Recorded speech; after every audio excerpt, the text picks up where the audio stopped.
Now, what about the brain? And of course, the brain is important because if you can show that meditation leads to different activation in the brain, then you have proof that it's not just thinking, but it's something else. Then you prove you're actually, in fact, entering an altered state of consciousness. And that's crucially important. So there have been several brain imaging studies. This is a study done by Simon Golochaikin from Washington University. And what he showed is that when people meditate, there is an activity, a very slow wave activity coming from the limbic system called theta activity. This activity is there when you are in deep focused attention and has been associated with creativity. And this activity was sort of focused over frontal and parietal areas, which are areas of deep attention. The next study was a study using MRI, which is a better resolve study, in which I was involved in, and this was done by Dr. Sergio Hernandez, and that's him. So he used this MRI scanner to input people in the scanner. They had to meditate for, I think, about 20 minutes. And in the initial stages of meditation, the meditators activated the same region we've seen before, so the right frontal lobe and the temporal lobe. So this is especially is a key area for deep attention and also for inhibition, because when you start to meditate, you inhibit your thoughts. So you activate this area of inhibition. But what is interesting is it was in both sides of the hemispheres, but as they went deeper into meditation, the activation became progressively more reduced. And then, as they go into a deep state of meditation, there's hardly any activity left in the brain. They just have a little bit of activity here on the right interfrontal lobe, which is this area of deep attention. So in other words, in meditation, you achieve a state of deep attention, of concentrated, relaxed activity, which is mediating deep concentration. What they also measured then the effect of, as people stop having thoughts, they feel joy, they feel bliss. And as they feel more and more bliss, again they get this theta activity which comes from the limbic system, and it focuses over the left frontal lobe, which is a key area for positive emotions. So essentially what the studies are showing that in fact when you meditate, you activate areas of attention and of positive emotions. And this is of course the objective correlate of this Sanskrit denomination of meditation, which is Sat Chit Ananda, which means being pure attention and pure joy. And just to show you here, the limbic system consists of 7 nuclei, which is also interesting because we have 7 chakras. And this is the limbic system deep in the brain. So this is what you activate when you're in meditation, and it gives you joy and happiness. Another very important thing Dr. Simon Golochaikin found is that when people meditate, there is less mental clutter. And the slide is a bit bad, I apologize for that. But essentially, this is showing chaotic complexity. In the brain, you have sort of complex, chaotic firing. But if you have less chaotic firing, it means you have less mental clutter. And this chaotic firing, as I said before, the mental clutter is increased in people with schizophrenia, depression, autism, ADHD. And these are normal people doing rest, and these are the meditators. So the meditators have significantly less mental clutter. And that is very important because it means they have better mental balance. This is not a Sahaja Yoga meditation, but some people found that people who practice Zen Buddhism have not just, what I showed you before was the activation of the brain. This is the structure of the brain. So these are long-term effects on the structure of the brain. So long-term Buddhist meditators have more thicker cortex in the same region we've seen before, which are activated, which are these attention areas, especially this here right frontal region. And furthermore, what's very important, they have normally, the thickness of this cortex reduces progressively with age. So these are the normals, but in the meditators, this process is delayed. So this suggests the meditation is anti-aging and actually leads to a delay of the normal aging process of those attention regions. And of course, if you think about it, meditation is attention training.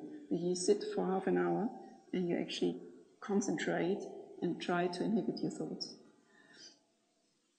So what happens at the chemical level in the brain? And I think this is becoming very exciting.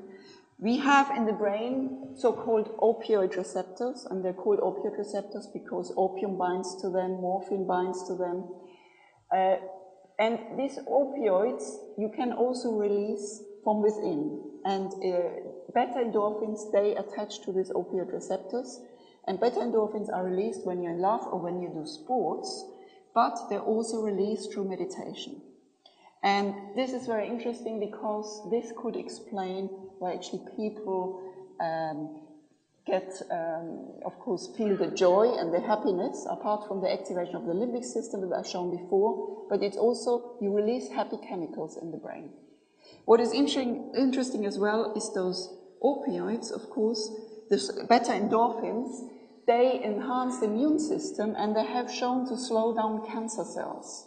So this could explain why some people can be cured with meditation from severe diseases like cancer, because if you have a continuous release of beta endorphins which strengthen your immune system, slow down cancer cells, then this can easily explain it, and therefore this is not a miracle cure, but is actually can be explained. Other studies have shown that meditation releases dopamine.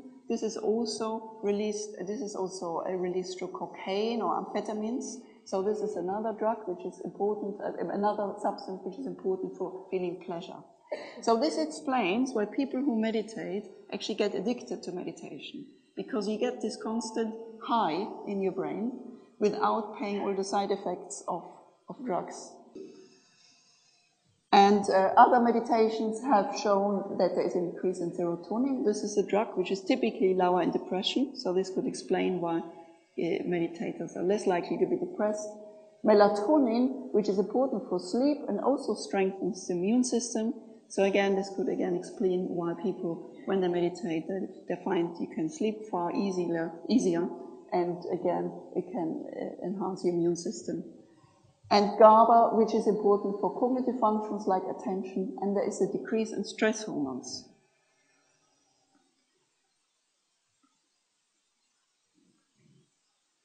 So the last study I want to talk about on the brain section is actually a study which was the very first to prove that meditators are more detached. And I like this study a lot because it's the only one I actually tried to prove this point. And this was done again by Dr. Simon Golochaikin from Washington University. What he did, he showed meditators and non-meditators a really horrible movie which is called Funny Games by Michael Haneke. If you've seen that movie, I have not been able to watch it, but it's actually, it's supposed to shock you and to show the violence in our society. So it's a movie of two psychopathic teenagers which go into a house and they kill everybody. They start by the dog, then the woman, then the kids, and then the father. So this movie is really quite terrible, and they showed this movie to these poor people. And as you can see, the blue are the controls, the red are the meditators, and at the subjective psychological level, so these are all negative emotions, so the controls have far more negative emotions. So they felt more disgust, more anxiety, more sadness, more unhappiness after watching the movie.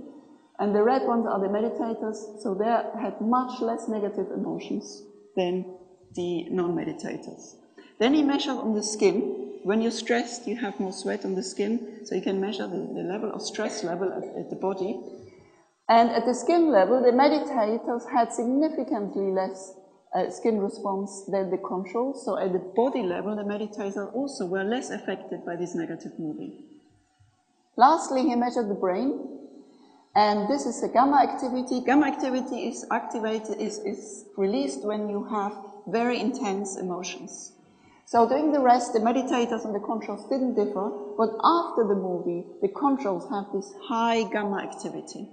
This really high gamma activity, so they were really stressed out at the brain level by the movie, while the meditators kept their cool as well at the brain level. So in other words, the meditators kept their cool at the psychological level, they were less affected at the body level, and less affected at the brain level. And this, I think, is absolutely crucial, because this is sort of proof that meditation makes you more detached and more able to cope with stress and negative events. And as I said before, this is important because it improves your emotional resilience. So in conclusion, the state of mental silence is associated with relaxed brain activity of deep attention and positive emotions. It increases happy chemicals which stabilize your mood and your affect, and it makes people more detached at the psychological, at the brain and at the body level. Now, what about the effect on your health?